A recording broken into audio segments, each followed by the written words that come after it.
صدقې غوښه ده چا طرف نه د دعاګانې ورته کوئ. په تیرو ورځو کې چې کومې میخې مو په منډۍ کې اخیستې وې هغې کې به څه میخې نن انشاءالله ذبح کوو. ملګرو په دې سیټ کې دا ویډیو در سره پلی کوم دا عدنان خان او د هغه ټیم دی چې دا زما په خیال د پیښور اوسیدونکی دی او څنګه چې عطا جان په غریبانو باندې خوراکونه هر څه تقسیموي که نه دا کشانتي د پاکستان دا عدنان خان دی په غریبانو باندې دا خوراکونه تقسیموي دا یو څو میخې حلالې کړي دي ذبح کړي دي او په غریبانو باندې تقسیموي. ډېره ښکلې ویډیو ده دا مې وکتل نو دا زړه مې خوشحال شو او دعاګانې مې ورته ډېرې وکړي چې الله رب العزت د عدنان خان پر خپل میشن کې کامیاب کی او څنګه چې غریبانو سره مرسته کوي مدد کوي الله رب العزت دغه شانتي تل تر تل دوی ته وسو توفیق ورکړي.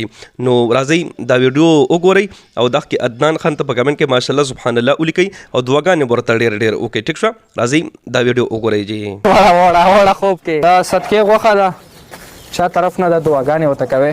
په تیرو ورځو کې چې کومې میخې مو په منډۍ کې اخیستې وې هغې کې به څه میخې نن انشاءالله ذبح کوو.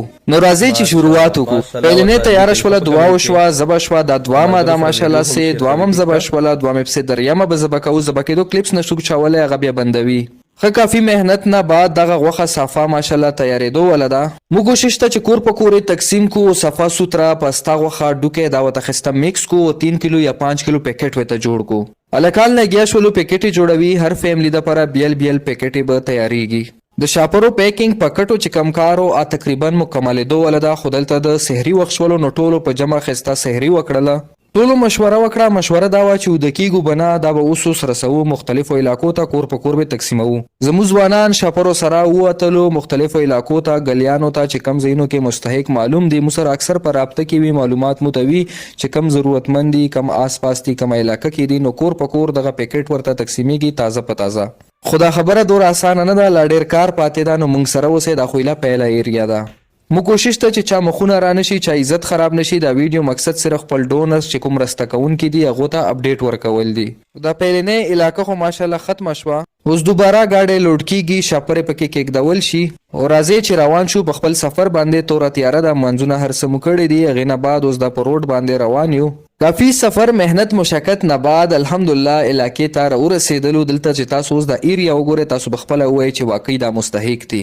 دلته ټول دا وړه کوارټرې دي په کریا باندې او ټول هغه مزدورکار طبقه ده چې یا په خښتو بټو کې کار کوي یا رکشې چلی یا ټیکسي چلی. د کورونو حالات نه به هم تاسو ته پته لګي چې دا څومره مستحق دي. هغه وایي که نه چې د رزق وعده الله کړې ده نو ګوره دو به سوچ هم نه وي کړی چې داسې سحر وختي به څوک ورته تازه غوښه راوړي چې زموږ کوم ورور طرف نه دا مرسته شوې وه چې چا طرف نه دا صدقه وه تاسو ټولو ته خواست کوو چې په خپلو دعاګانو کې یاد ساتئ الله دې ورته دا صدقه قبوله کړي آمین. زموږ ځوانانو ته دې سلام وي چې شپه ورځ یې کړې ده انسانیت په خدمت کې. دا کار شاید چې په ویډیو کې آسان لګي خو په کولو کې ډېر ګران ده چې خپل کور پرېږدې او شپه ورځ یې وکړې. سحر وختي د څنګه چې تاسو ته پته ده چې میخې ذبح کړې غوښه هم صفا کړله اوس داسې علاقو پسې راغلو چې کم ضرورتمند وي دغه شکل نه به تاسو ته پته لګي د ایریا نه به ته پته لګي چې دلته څوک هم سیټان نه پاتې کېږي ټول مستحق خلک دي. نو تقسیم جاري دی الله دې قبول کړي چې چا طرف نه دا مو به کوششونه وي چې دغه شان خپلو خلکو په کار راشو چې تاسو امانتونه مستحقین ته ورسو. نو موږ سره اوسئ. علاقې په علاقه روان یو خلکو ته دروازې وایو څوک ویښتې څوک اوده دي خو موږ کوششونه هم جاري دي چې څوک هم رانه پاتې نشي هر کور ته خپله حصه ورسیږي. مو کوشش و چې دا غوښه فریزر ته لاړه نشي تازه په تازه تقسیم شي او ځان ته یې نن روژه ماتي ته تیاره کړي. نو الحمدلله هغه کې کامیابي کو زیاتر وشولو. مختلفو علاقو ته ځان رسو لګیا یو او د حالاتو نه به تاسو ته آیډیا کېږي ټولې کوارټرې دي او د یو کمرې وړه کورونه یې دي نو دو ته غوښه ورسېږي چې ټولو کې مستحق دغه دي. دغه ویډیوګانو مقصد کته هم دا نه ده چې موږ ډېر تکړه خلک یو موږ درته ځان ښیو نه بلکې دا ده چې شا طرف نه د هغې ته اپډیټ میلاو شي او هغې نه سوا نور خلک دې نه زده کړه وکړي خپل آس پاس د یو بل خیال وساتي او د نوي نسل مو تربیت وکړو په فلاحي کارونو کې نه کې چې په ناچګانو کې. کوشش در سره کوئ دغه سوشل میډیا سپورټ در سره جاري ساتئ د هر څه تاسو د وجې ممکنه کیږي چې تاسو زموږ پیغام مخکې ورسوئ نو خلک خبر شي مو سره په دې سفر کې شریک شي. نو زموږ ستاسو د لږ محنت ایفرټ د وجې ډېر څه روان دي ډېرو خلکو ښېګړه ورسره روانه ده.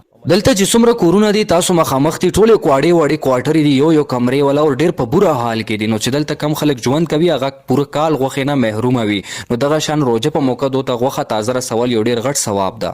تقریبا دا څلورمې پنځمې علاقې ته راغللو مسلسل سفر جاري ده او دا چې کومه علاقه ده دلته زیات تر د ریړو کار کوي د غنو جوس دغه سیزونه ګنډېرې وغیره خرڅوي. دلته ولا کورونه هم زیات تر مو ته ټول معلوم دي نو کور په کور دروازه په دروازه مو ته پته ده چې څو فیملیز دي پکې هغې حساب سره ورته پیکټې زموږ هلکان ورکوي تقسیموي. که تر اوسه هم د زمو پروفایل نوی فالو کړی نو لازمی در سره فالو کړئ چې راتلونکي زمو فلایي کارونو نه خبرېږئ او دا سفر نورم غټ کو نورم ځانونه تکړه کو کلی کلی ته ورسیږو. تاسو څه قسم مشوره وي کامنټ کې در سره لازمی ډراپ کوئ موږ نوٹ کوو هغې نه سیوا تاسو کم ځای نه تعلق ساتئ او غواړئ چې تاسو په علاقه کې ټیم جوړ شي نو موږ سره په ټچ کې اوسئ. نو دغه د غوښې تقسیم و چې الحمدلله کمپلیټ شولو. اوس آفیس ځو خپل کچن طرف هلته به د لسم رجاماتي تیاریانې کوو ورسره به لږ غونتې خوب کوو ولې چې کافي ټایم نه ویښ یو. نو راورسېدلو خپل آفیس ته دا ګاډي ولاړ دي نو بړه ګیټ کې زموږ دغه آفیس ته کچن ده. مونږ سره نورې هلې ځلې په بل ولو کې به ګورئ هغې دپاره که تر اوسه هم دا پروفایل نه وي فالو کړی نو در سره فالو کې کنجوسي مه کوئ خپل خیال کوئ کامنټ وکړئ کوم ځای نه هم دا ویډیو کته مونږ در سره په دعاګانو کې یاد ساتئ. ملاقات کو په بلې ویډیو کې. الله حافظ.